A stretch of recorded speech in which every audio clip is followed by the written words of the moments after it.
शिवसेना ठाकरे गटाचे उपनेते अद्वै हिरे यांचं मालेगाव कृषी उत्पन्न बाजार समितीतलं सदस्यत्व रद्द करण्यात आलंय। जिल्हा उपनिबंधकांनी हा निर्णय घेतल्यामुळे राजकीय वर्तुळामध्ये सध्या खळबळ उडाली आहे।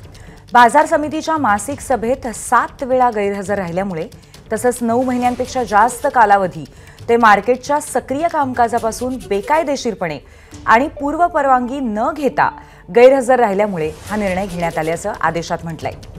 तक्रारदार धर्मा नारायण शेवाळे यांच्या तक्रारीनंतर जिल्हा उपनिबंधकांनी तपास करत हे पद रद्द केलं।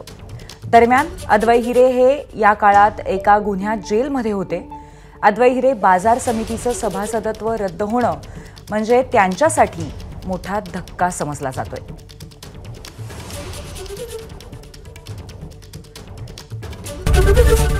एबीपी माझा, उघडा डोळे बघा नीट।